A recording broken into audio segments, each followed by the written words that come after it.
Hello and welcome to Talking Europe. Well, following decades of expansion, the EU is set to get smaller. UK Prime Minister Theresa May has triggered Article 50, thus setting in motion the withdrawal of the UK from the bloc. And while there are countries who want in, appetite for new membership appears low. Membership talks did officially open with 5 countries in the Western Balkans, a region where tension is now thought to be rising, and according to EU eyes, Russian influence could be on the increase. In a recent summit, the European heads of state wanted to underline their unwavering support to the region in their quest to join the EU. But how are those words being heard? Well, I'm joined in studio by Albania's Minister for Foreign Affairs, Mr. Ditmir Bushati. You're with the ruling Socialist Democrat Party. Mr. Bushati, thanks for your time. Tell me, first of all, Albania is one of the countries that would like to start these accession talks with the EU. However, doesn't seem to be going anywhere. How do you feel the EU looks towards Albania today? Last November, European Commission published the annual report on Albania, and it came up with the recommendation for the start of accession talks, with the understanding that Albania will implement justice reform, and particularly the so-called vetting law, according to which all judges and prosecutors in my country will go through a screening process. This is an encouraging news for Albania, and it goes also as a consequence of deep reforms we have undertaken, particularly in the area of rule of law and justice reform, in the fight against organized crime and corruption. And we are looking forward to sit around accession table, because in the case of Albania, and I think this holds true also for other Western Balkan countries, EU accession process is seen as an incentive to develop our economy, to transform our society, and to modernize the way how institutions are working in the country. Now, you mentioned there the judicial reform. Indeed, the EU as a bloc is saying that has to be put in place before they'll start those accession talks. But within Albania, they seem to be causing controversy. The opposition party fears that these judicial reforms is really giving control of the judiciary to the government. Is that causing divisions within Albania? It seems from the outside that you're having that pro-EU bloc and the government, and now an opposition that's becoming increasingly less pro-EU. Indeed, this is an unprecedented reform because it is deep, it is quite comprehensive, it is bringing a new architecture for the whole justice system. So all judges and prosecutors would be screened. All judges and prosecutors will be screened.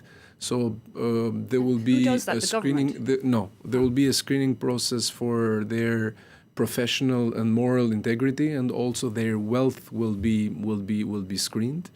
From the very beginning, from the very outset, we have insisted as a ruling majority to involve as much as possible international expertise into this process. So there will be a committee of vetters elected by Albanian parliament on parity. Albanian vetters or a mix of... Albanian vetters that will be strongly backed by international experts. And the EU believes that in the region and in Albania, the Russian influence is growing. And it does look like the opposition party also supports the Russian side of things. Is that then a problem, having EU-US influences in major reforms? Where does Albania sit? It looks definitely like you have a split between the pro-EU Albania and the less pro, the more wanting also to have a Russian influence in the country. I don't think that we are facing a split in the country as far as the direction of the country. There is a political resistance coming from segments of political life in Albania, as well as coming from segments of judiciary that prefer the status quo. So I would not connect automatically this with the influences of the so-called third actors.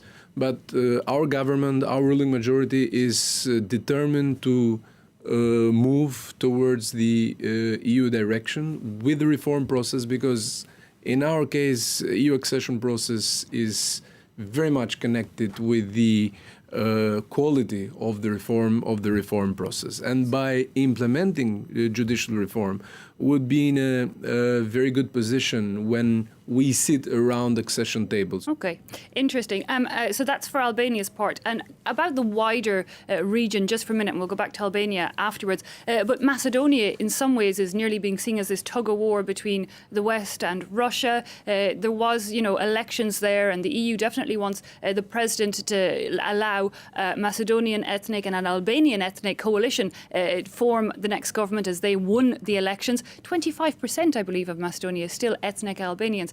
But again, a lot of people are worried that this is the EU trying to have control in the region where they really shouldn't be sticking their nose in too far. How do you see it? I think it's a question of rule of law, respect for the will of voters, and the respect for the majority in the parliament. It is a democracy crisis, although we have seen some backtracking in the past in different Western Balkan countries.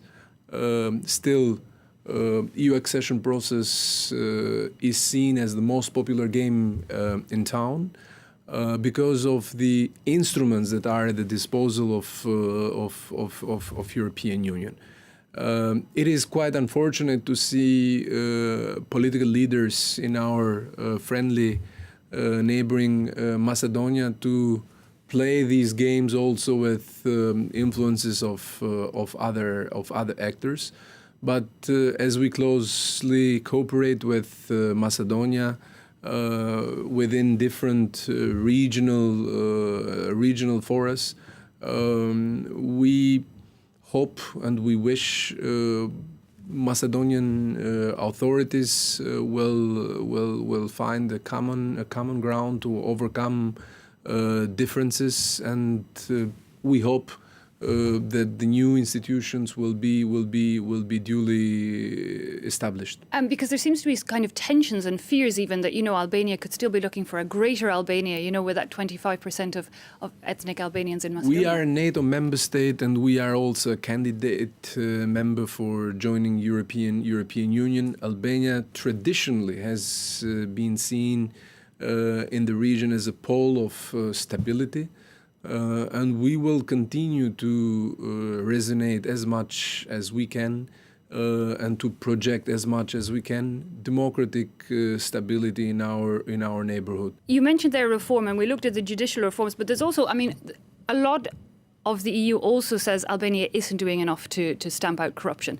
In one area in particular, the cannabis growing, I believe, is the EU's biggest outdoor grower of marijuana. And a lot of farmers are saying, well, they simply pay the police to look the other way because they're struggling farmers. They need the income. What is the government doing to try and crack down on other forms of corruption and indeed this cannabis trade? This is the first government after the fall of communist regime that has confronted these phenomena. First, by recognizing the phenomenon. Second, by eradicating from the map of cannabis, if I may use this terminology, parts of Albania that were not under the state control before we swept into office in 2013. And then now we are working also on a preventive strategy, because we realized that it's not sufficient to have only police forces and security forces on the ground, because you need also to discourage the phenomenon, and you need to bring on board also local community leaders, and we need to fight in a more decisive manner also corruption and all sorts of crime related to these phenomena. And now we are working also with other agencies, because as the figures are showing, this is not an Albanian phenomenon per se. It is a regional phenomenon. There is a network that is encouraging these phenomena, and we believe that by the end of this year we will have remarkable results on the ground. Because it's not an easy challenge, I imagine, in a poor country. And you need also to engage into this process, as I mentioned, local community leaders, civil society activists, and you need to have a society that is fully on board. Now, of course, Albania on the West Balkans wasn't quite as affected by the refugee crisis seen, on the other side of that Balkans route. You did keep your doors open, I believe, to refugees, most of them wanting to pass through. But how do you feel, the EU is handling that today? Is Albania willing to, take refugees that arrive in? Is the EU failing? We're part of all initiatives in this respect. Of course, the closure of the Balkan route saved somehow our countries. But let me be clear on these phenomenon. We have seen Western Balkan countries cooperating in a rather satisfactory manner. And also we have seen the reaction coming from Western Balkan countries to these crises, in some cases much more mature and more European value-based than some EU member states. And also from the security standpoint, Western Balkans proved to be a security provider for the entire European security architecture.